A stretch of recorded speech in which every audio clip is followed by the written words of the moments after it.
Today, we're going way beyond the screen, deep into Middle-earth. We're going to uncover some of the incredible lore that the films, as amazing as they are, just didn't have time for. So let's dive right in. So, you've seen the movies, right? Maybe a dozen times.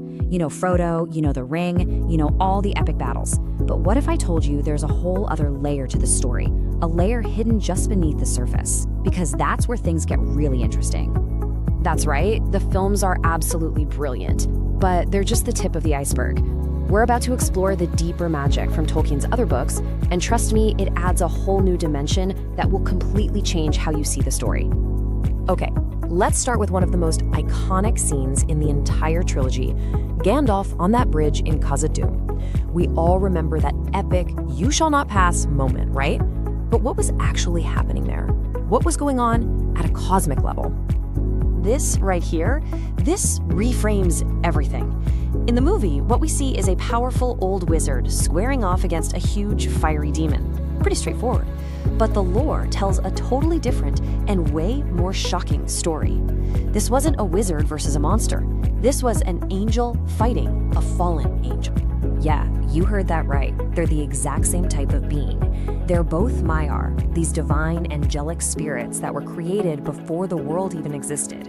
Gandalf was one of them. His original name was Olórin, and believe it or not, so was the Balrog, before it was corrupted by the very first Dark Lord, Morgoth, way back at the dawn of time. So that epic showdown, it wasn't just a good guy stopping a random monster in a mine.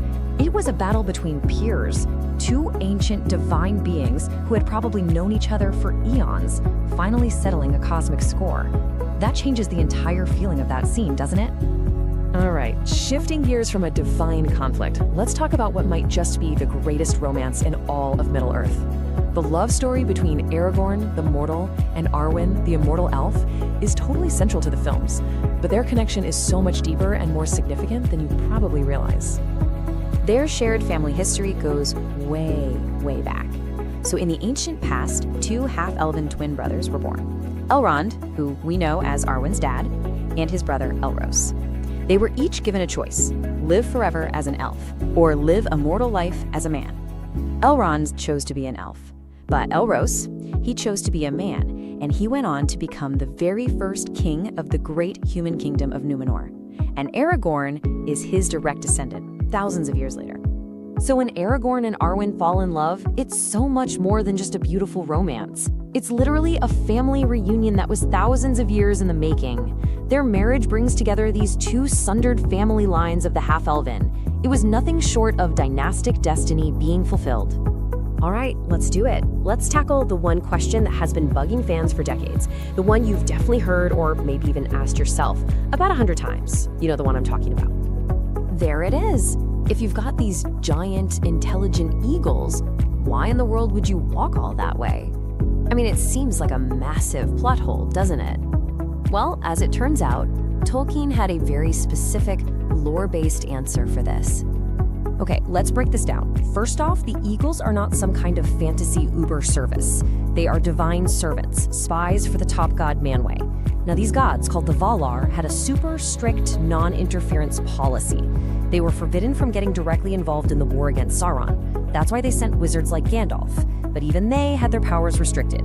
So if the eagles had just flown the ring to Mount Doom, it would have been like the gods using a cheat code to win the game. The free peoples of Middle-earth, the hobbits, men, and elves, they had to earn this victory themselves. And just think about it. When do the eagles actually show up in a big way?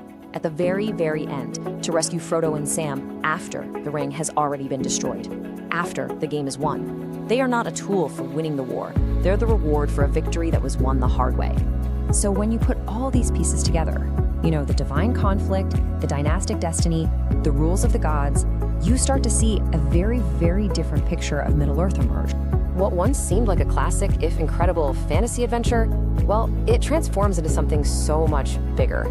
It becomes a cosmic epic, a story about ancient beings, long-lost destinies finally being fulfilled, and the subtle hand of divine will guiding things from behind the scenes. Suddenly, the stakes feel even higher than what we saw on screen. So, I gotta ask, which of these pieces of lore surprised you the most? Was it Gandalf and the Balrog basically being angelic equals, or Aragorn and Arwen's ancient family connection? or finally getting the real reason for why the Eagles couldn't just fly the ring to Mordor. It really does make you see the whole story in a brand new light, doesn't it?